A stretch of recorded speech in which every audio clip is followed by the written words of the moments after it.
So you heard about the potential that VoiceTech has, hopefully from my previous video, and you want to be a part of it? Or you're already in the VoiceTech space and possibly even have made a few skills of your own?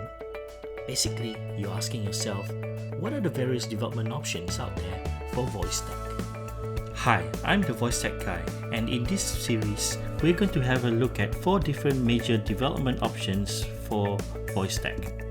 I'll give you a quick description on each one of them, as well as their pros and cons.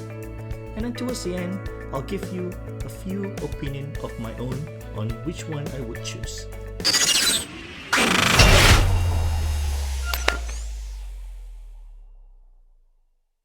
Before we go any further, and just so that we're on the same page, there are heaps of virtual assistant and chatbots out there, such as Apple Siri, Microsoft's Cortana, Samsung Bixby, Google Assistant, and Amazon Alexa. But for the purpose of this video, we're going to zoom in only on the 2 major ones, which is the Google Assistant and Amazon Alexa.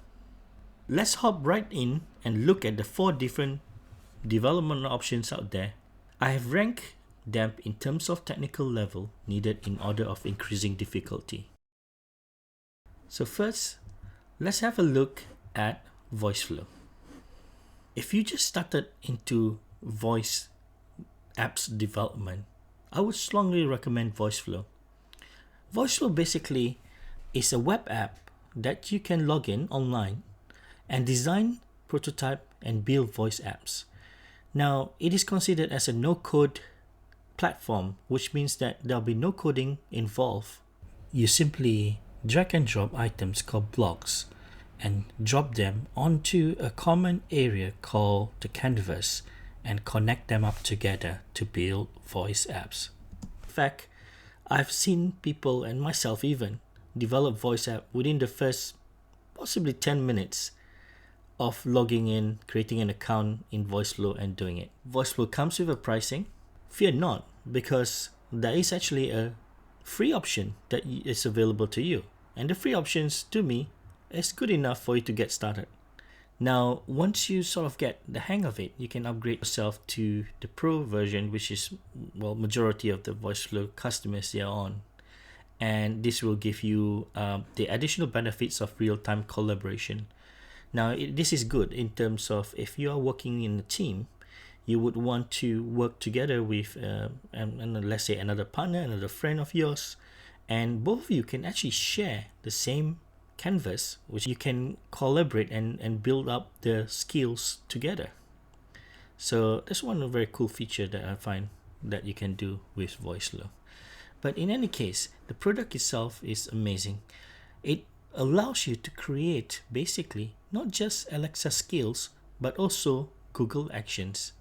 Although I need to mention to you that currently there is a lot more support for building Alexa skills than Google Actions. One of the things that I would like to say about VoiceFlow is that it has a very good and strong community. Recently, they have revamped their user interface to allow for more intuitive building of voice.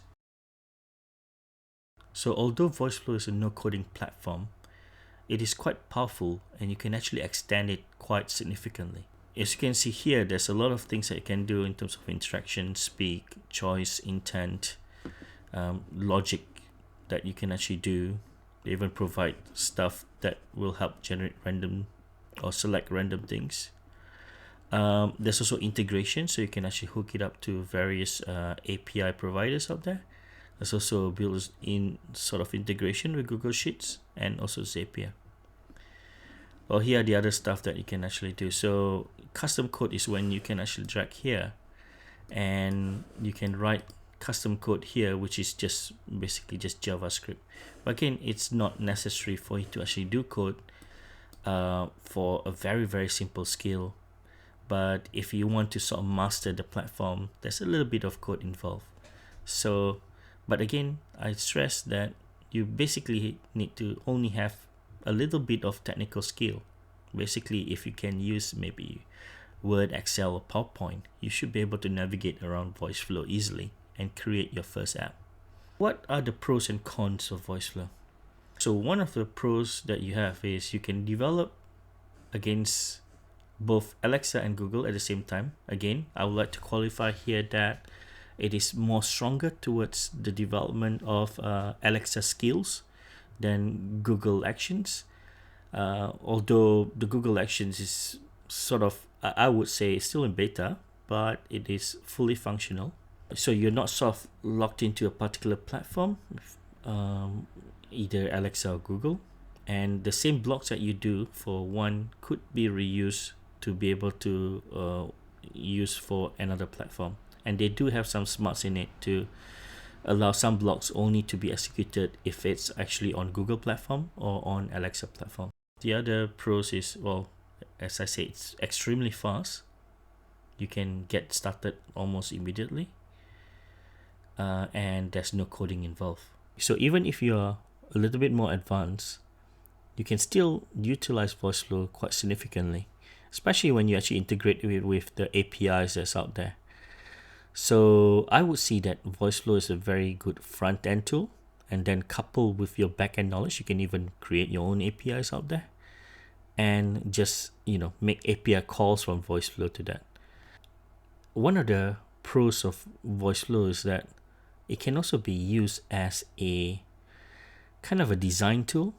So for some of my clients, what we did was we actually use VoiceFlow to sort of get the ideas and sort of visually tell them what they want to build, and then use that to then further refine it a little bit and develop against it a bit more, and then develop the finished apps.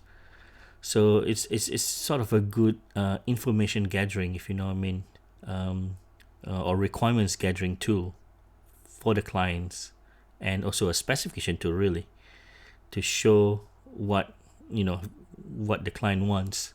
One of the cons that you might need to be aware of is that the stuff that you develop in VoiceFlow is only on their platform at the moment, and you can't actually take the code away and sort of dig into it or take a look at what's going on behind the scene.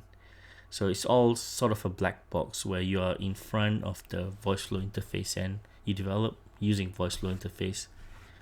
So you can't just modify the underlying codes that's been generated by VoiceFlow, and you don't even see those codes that's coming out. But hopefully soon they'll be having some kind of export feature where you can actually take your code and then bring it with you. So what that means is that you might be locked into the platform, in the sense that, well, that obviously there's a free plan, so you can be a member of VoiceFlow forever and your code will still be there, it will be safe. The other thing, the sort of cons that you need to be aware of is that because it's kind of trying to get the best of both worlds for both Alexa and Google, some of the advanced features that just came out on Alexa or on the Google Actions are not made available to you. So it will take a little bit of time for them to catch up with the latest features on Alexa and Google.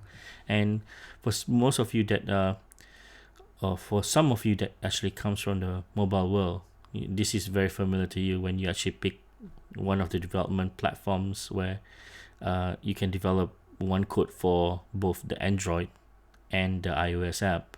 You sacrifice some of the sort of bleeding edge features or the latest features on each one of those, because the platform that you develop against, need to compensate for both worlds, and they would also need to sort of update the platforms to catch up with the